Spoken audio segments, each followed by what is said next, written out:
Assalamualaikum warahmatullahi wabarakatuh. Nama saya Diki Irawan, saya mahasiswa Universitas Nasional jurusan Sistem Informasi. Pada video ini saya akan menjawab pertanyaan ujian tengah semester dari mata kuliah Pengembangan Sistem Informasi. Saya akan langsung menjawabnya. Pertanyaan nomor 1, jelaskan perbedaan karakteristik sistem informasi dan klasifikasi sistem informasi. Yang pertama, karakteristik sistem. Untuk mengetahui suatu sistem atau bukan, antara lain dapat dilihat dari cirinya. Berdasarkan sistem tersebut, dapat dikemukakan bahwa karakter sistem berkaitan dengan adanya faktor, antara lain memiliki elemen, yaitu bagian terkecil dari sistem yang sudah tidak bisa diurai lagi, batas sistem, daerah yang membatasi antara suatu sistem dengan sistem lainnya dengan lingkungan luarnya. Yang ketiga, sistem lingkungan luar sistem atau environment, apapun di luar batas dari sistem yang mempengaruhi operasi sistem. D. Penghubung sistem atau interface, media penghubung antara satu subsistem dengan subsistem lainnya. E. Masukan sistem atau input, energi yang dimasukkan ke dalam sistem masukan dapat berupa masukan perawatan atau maintenance input. F. Keluaran sistem, output, yaitu hasil dari energi yang diolah oleh sistem. Selanjutnya, pengolahan sistem, bagian yang memproses masukan untuk menjadi keluaran yang diinginkan. Selanjutnya, klasifikasi sistem. Setelah kita mengetahui karakteristik dari suatu sistem, selanjutnya saya akan memberikan sedikit informasi mengenai klasifikasi sistem. Pembagian sistem menurut sifatnya. A. Sistem abstrak atau abstrak sistem yang dibentuk akibat terselenggaranya ketergantungan ide dan tidak dapat diidentifikasikan secara nyata, tetapi dapat diuraikan elemen-elemennya. B. Sistem fisik, kumpulan elemen-elemen atau unsur-unsur yang saling berinteraksi satu sama lain secara fisik serta dapat diidentifikasi secara nyata tujuan-tujuannya. C. Sistem alamiah, sistem yang terjadi melalui proses alam. D. Sistem buatan manusia, sistem yang dirancang oleh manusia dan melibatkan interaksi manusia dengan mesin atau sistem informasi. E. Sistem tertentu beroperasi dengan tingkah laku yang sudah dapat diprediksi, interaksi bagian-bagiannya dapat dideteksi dengan pasti sehingga keluaran dari sistem. Ya, kita akan menjawab pertanyaan soal nomor 2, yaitu siapa saja yang termasuk tim pengembang dan apa saja tugasnya. Jadi, personil tim pengembang sistem itu ada project koordinator yang bertanggung jawab agar tim dapat bekerja secara harmonis dan optimal, serta mengontrol agar pelaksanaannya sesuai rencana. Sistem analis dan desain, personil yang memberikan solusi dan mendesain sistem baru. Yang ketiga, ada programmer, personil yang membuat program berdasarkan rancangan dari sistem analis. Yang kelima, yang keempat, network designer, tanggung jawab terhadap desain jaringan seperti LAN, MAN, dan WAN. 5. Teknisian atau hardware, personel yang menetapkan konfigurasi hardware yang tepat agar dapat bekerja secara optimal. 6. Database administrator, personil yang bertanggung jawab terhadap suatu sistem database, mencakup pola struktur data, integritas data, memberikan hak akses pada user, backup, recovery, dan mengoptimalkan performa database. Yang ketujuh, ada dokumenter, personel yang membuat dokumentasi sistem mencakup buku operasional, aplikasi, teknis, dan sistem. 8. Ada software tester, personel yang menjamin bahwa program aplikasi yang dibuat programmer sesuai dengan spesifikasi. 9. Graphic designer, personel yang memiliki keahlian dalam mendesain untuk aplikasi berbasis GUI atau graphic interface. Itu adalah pertanyaan nomor 2. Sekarang kita beralih ke pertanyaan nomor 3, yaitu jelaskan tahapan-tahapan di dalam SLDC dan berikan contoh kasusnya. Berikut ini adalah fase-fase System Development Life Cycle atau SLDC, meliputi A. Perencanaan sistem atau System Planning, lebih menekankan pada aspek studi kelayakan pengembangan sistem. Aktivitas yang ada meliputi pembentukan dan konsolidasi tim pengembang, mendefinisikan tujuan dan ruang lingkup pengembang, mengidentifikasikan apakah masalah-masalah yang ada bisa diselesaikan melalui pengembangan sistem, menentukan dan evaluasi strategi yang digunakan dalam pengembangan sistem, penentuan prioritas teknologi dan pemilihan aplikasi. Selanjutnya B, ada analis sistem atau sistem analis. Analis sistem adalah tahap di mana dilakukan beberapa aktivitas berikut. Melakukan studi literatur untuk menemukan suatu kasus yang bisa ditangani oleh sistem. Brainstorming dalam tim pengembang mengenai kasus mana yang paling tepat. Mengklasifikasikan masalah, peluang, dan solusi mungkin diterapkan untuk kasus tersebut. Analisa kebutuhan pada sistem dan membuat batasan sistem. Mendefinisikan kebutuhan sistem. C.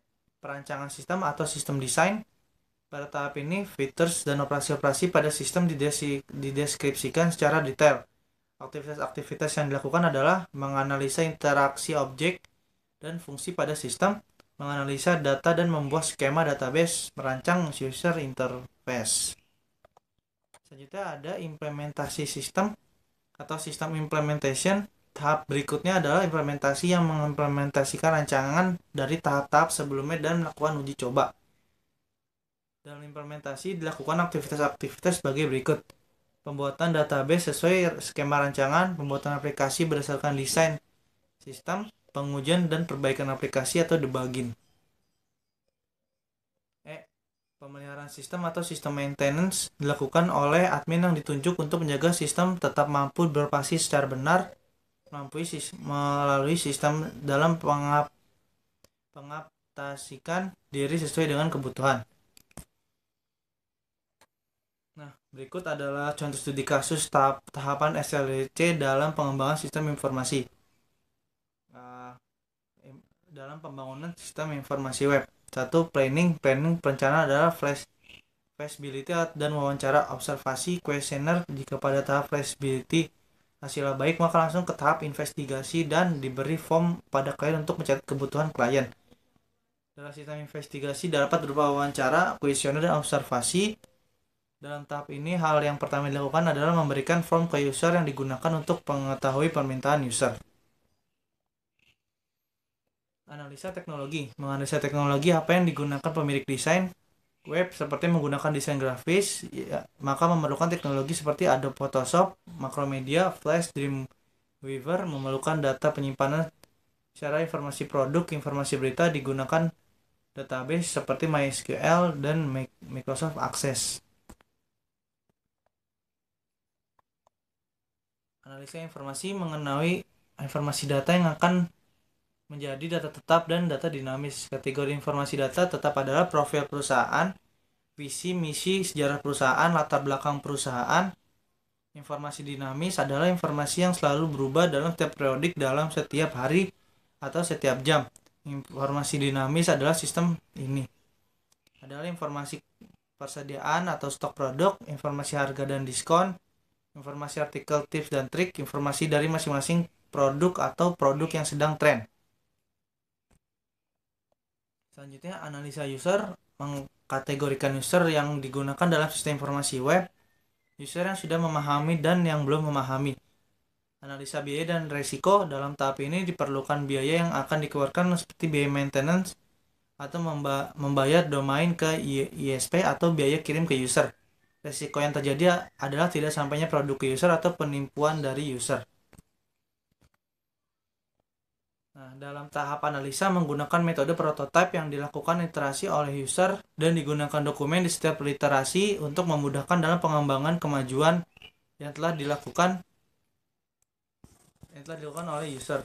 Prototype adalah proses membangun sebuah sistem dalam sebuah model. Dalam pengertian, sistem informasi prototype digunakan untuk membantu sistem desain yang digunakan membangun sistem informasi secara institusi dan mudah diubah untuk end user. Prototype merupakan bagian dari proses interaktif phase analis dari metode SLDC.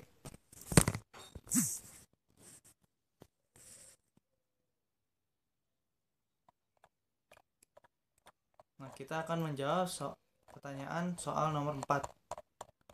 Yaitu jelaskan perbedaan faktor kelayakan dan faktor strategi. Jadi apa itu faktor kelayakan? Nah, faktor kelayakan ini disingkat jadi TELOS yang merupakan technical, economic, legal, dan operation. 4 komponen inilah yang akan diperhatikan dalam tahap perencanaan. Yang pertama teknikal, yaitu menunjukkan apakah sistem yang diusulkan dapat dikembangkan dengan teknologi yang ada atau dengan teknologi yang baru. Ekonomik, yaitu menunjukkan apakah dana yang memadai tersedia untuk mendukung biaya dari sistem yang diusulkan. Legal, yaitu menunjukkan apakah ada konflik antara sistem yang sedang direncanakan tersebut dengan hukum yang ada.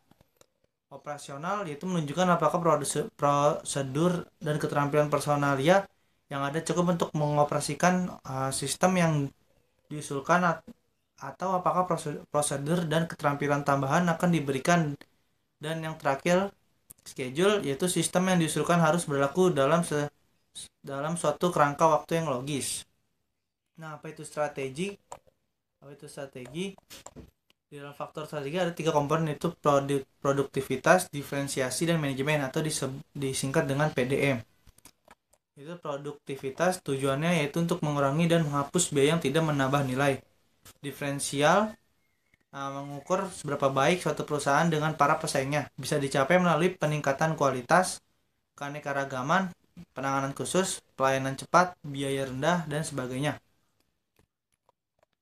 Selanjutnya, manajemen menunjukkan seberapa baik sistem informasi dalam menyediakan informasi untuk membantu para manajer dalam perencanaan, pengendalian, dan pengambilan keputusan. Nah, yang terakhir, jelaskan tahapan analis sistem. Adapun langkah-langkah atau proses analis sistem, yaitu 1. Mengkomunikasikan telah analis dan menyiapkan tim. Yang kedua, mendefinisikan kebutuhan informasi. Tujuan dari identifikasi kebutuhan informasi yaitu untuk mendeteksi sistem jika sistem saat ini manfaatnya semakin berkurang. Yang ketiga, investigasi awal. Tujuan investigasi awal yaitu memeriksa sistem saat ini dengan penekanan pada daerah yang menyebabkan permasalahan. Hasil investasi pada awal merupakan penjelasan sistem saat ini. Yang keempat, requirement analysis atau determinant of ideal system. Tahap ini bertujuan memperoleh konsensus dari komunitas pengguna dari sistem yang ideal. Penggantian sistem akan menyebabkan jarak antara sistem saat ini adalah dengan sistem yang ideal, sedangkan hasil tahap ini berupa penjelasan kebutuhan analis terhadap sistem. 5. Menyiapkan proposal desain sistem. Yang 6. Menerima atau menolak suatu desain sistem. Nah, berikut saja jawaban dari pertanyaan UTS pengembangan sistem informasi.